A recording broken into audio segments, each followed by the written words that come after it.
The painful reality of Red Skelton's private life. I always thought he was just happy, like naturally happy, effortless. But the truth? That smile was carrying something much heavier. And once I learned what he went through, those laughs don't sound the same anymore. Let me start at a moment that stayed with me. Not on stage, not in front of a camera, but a quiet room, with a father trying to stay strong. That father was Red Skelton. And what he was dealing with, I didn't expect at all. Because we all know the version of him that made America laugh, the goofy characters, the physical comedy, that childlike energy. It felt pure. But his life didn't start that way. Before the fame, there was struggle. He was born in Indiana in 1913, and before he even had a chance to know his father was already gone. And that part hit me, because it means from the very beginning, something was missing. He grew up poor, worked small jobs, and somewhere in all of that, he figured something out. If he could make people laugh, things felt a little lighter. So he leaned into that. Traveling, shows, vaudeville, radio, slowly building something, and eventually, he made it. Movies, television, one of the biggest comedians in America. And from the outside, it looked like everything came together. Fame, money, a family. He married Georgia Davis. They had 2 children, a daughter and a son, Richard. And this is where everything changes, because this isn't where the story gets better. It gets harder.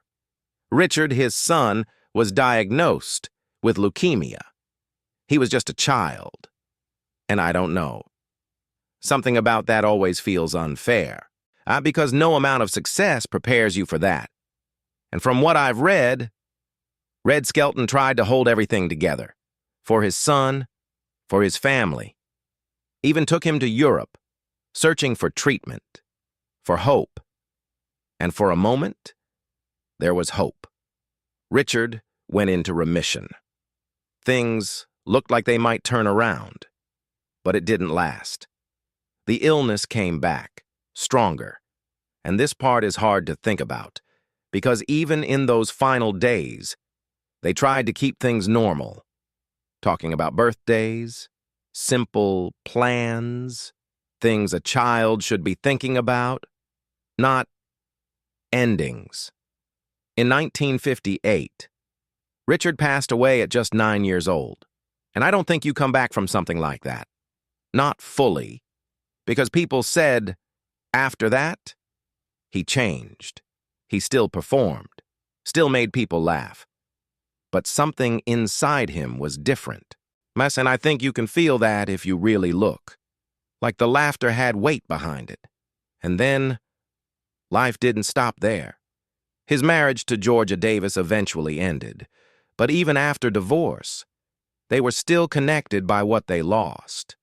And then something even more tragic happened. In 1976, she passed away by suicide. On the same date their son had died years earlier. That part, I don't even know how to process it. It feels like pain repeating itself.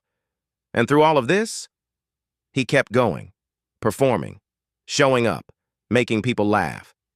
And I keep thinking about that. How do you carry that kind of grief and still step onto a stage? That's something I don't think most people understand. He lived many more years. But from everything I've seen, that sadness never really left him. It just stayed quietly. And when he passed away in 1997, he was buried with his son and his former wife. And that says everything.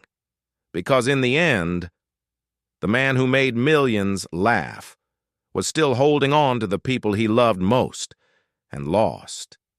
And I don't know. It makes you look at those old performances differently. Because behind every joke, there was a man who understood pain in a way most people never will. And somehow, he still chose to make others smile.